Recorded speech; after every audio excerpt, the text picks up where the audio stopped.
So I'm putting in 8 ounces of multigrain cereal, and I weigh it.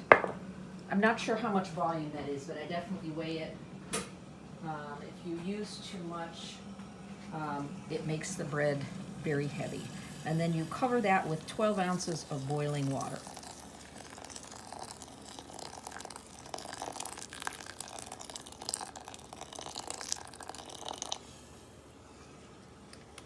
And then you stir it together and let it sit. And if you're around, you can stir it once or twice during the 45 minutes that it soaks. But if you don't stir it, it still works just fine.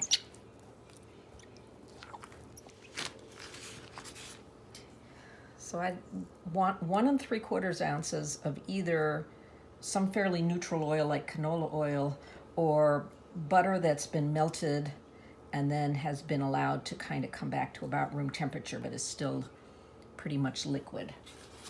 I'm using butter just because I like the flavor of butter.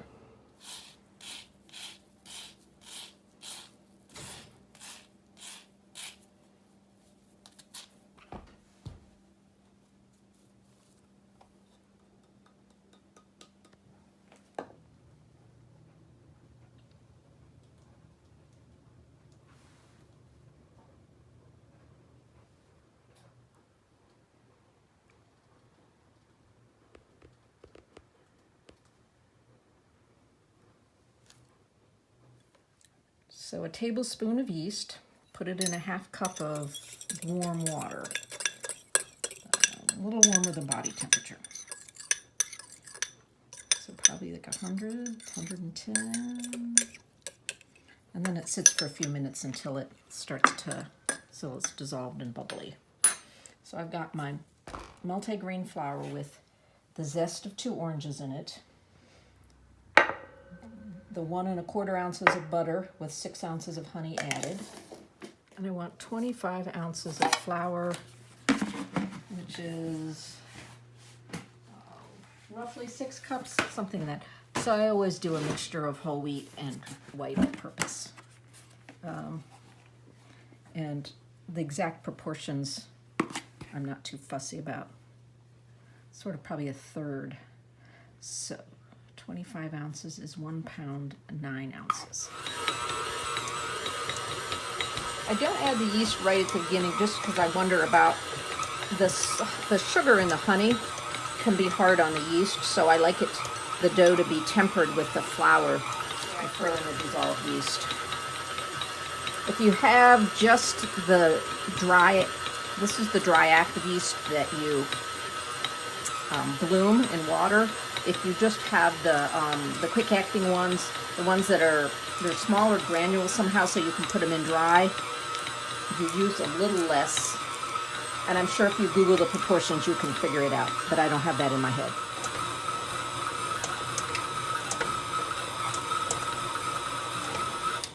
Now that it's really all pretty incorporated, there's still a little bit of the flour, this much, that I haven't used yet, but it looks right, and if you put in too much flour, your bread will be stiff.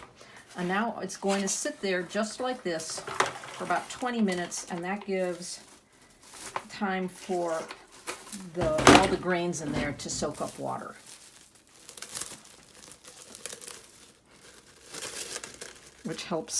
Which is necessary for the gluten to develop. So now you go do something else for 20 minutes, like clean up. Okay, so it's sat for 20 minutes. And I'm putting in a tablespoon of salt. And I let it work for a while without the salt, just because the salt is like sugar, something that can interfere with yeast. So I kind of want it, but I do want it thoroughly incorporated into the dough. So you're going to let it knead like that for a minute or two. And the way that it's kind of sticking to the bottom, but not clinging to the sides, means that it's probably about the right amount of flour.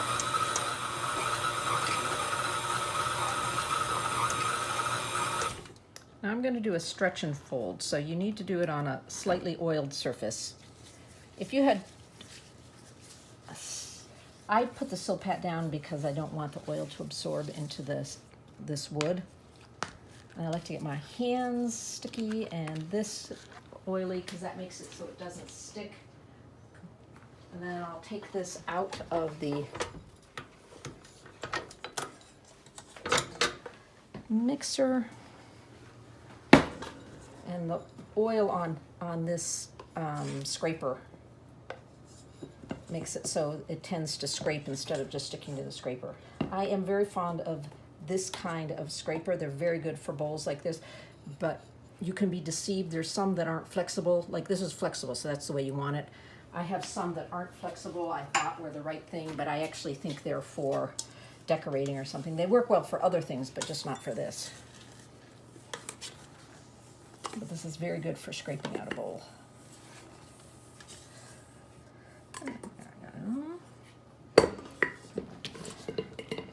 So the point of the stretch and fold is to get the glutens that are forming because the proteins in the flour have had a chance to get soaked in water. You want them lined up, not lots of cross grain. They should be sort of organized. Sometimes this is done with kneading.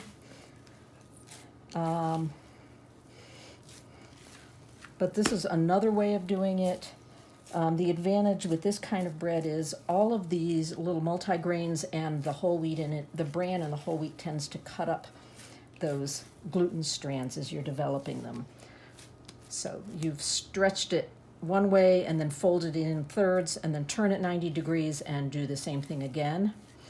And you flip it over, you cover it up, you wait 5 minutes, and then you do it again, and the stretch and fold gets done for a total of 4 times. Okay, so 5 minutes is by. Get my hands oily again. So you start by stretching it in one direction. Just push with your hands to make kind of a long rectangle. Fairly even.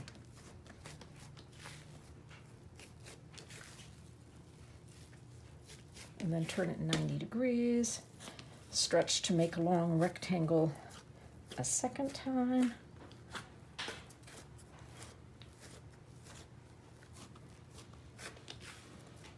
Fold it in on itself.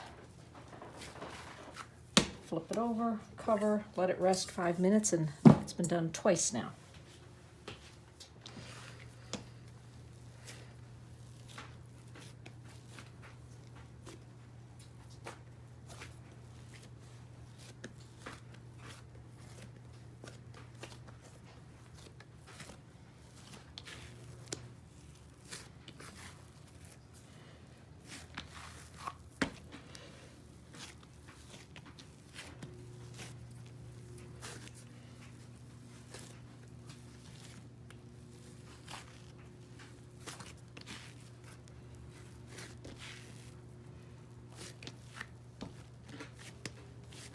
That's the third time.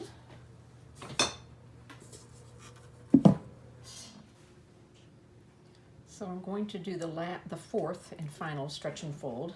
So before I do it, I get a bowl, I pour a little bit of oil in, and smear it all around the inside so it's coating the inside of the oil, of the bowl with oil.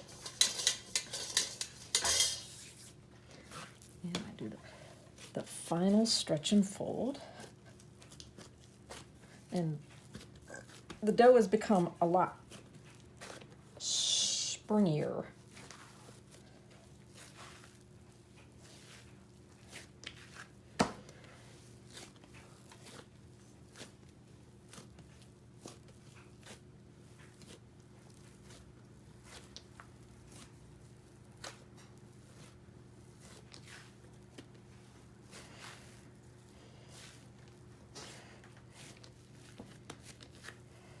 So I put it in the bowl so that it's going to get coated, kind of roll it around so the bottom and the sides get coated with oil, and turn it over. And I'll cover it with a piece of plastic wrap, and it'll sit till it's doubled in size, which is going to be an hour to an hour and a half, probably more in the hour and a half range. Kind of depends on how warm the room is.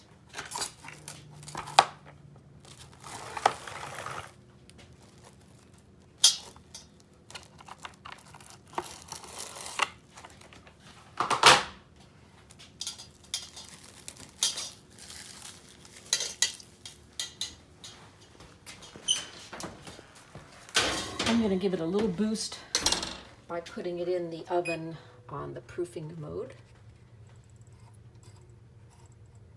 When we needed a new oven, it was one of the features I was looking for.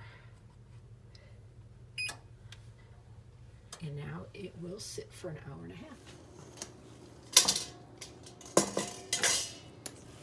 half. So the dough has doubled, and it was about an hour and a half. And so now it's nice and puffy. And let me get this.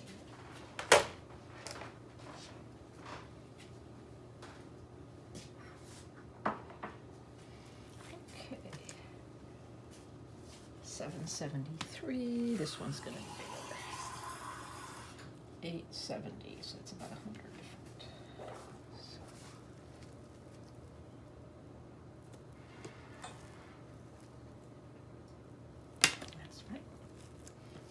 Be about the same now.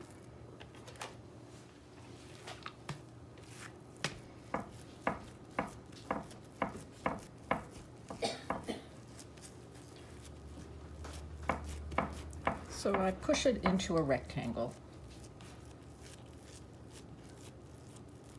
Kind of gently. You're not trying to push all the air bubbles out that have formed while it was rising.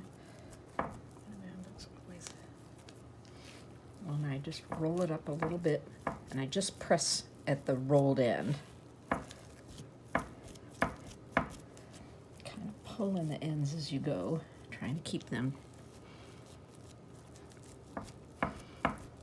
This last bit I always have to even out, and then just pull it up.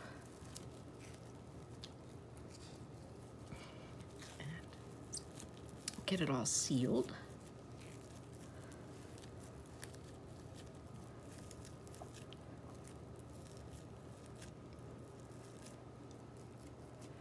And I flip it over and kind of play with the shape a little bit. And one of the things you want is you want the skin to be taut. That helps with the rising. So I sort of stretch it like that, and that also gets the shape more consistent. And then I plop it in the pan and do the same thing.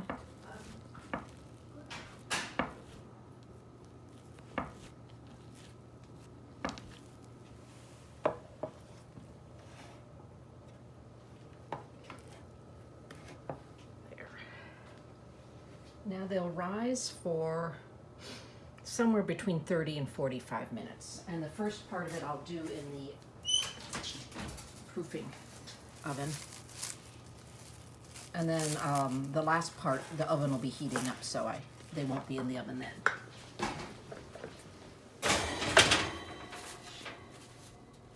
And we want the plastic to be on the loose side now, because the bread's going to get bigger.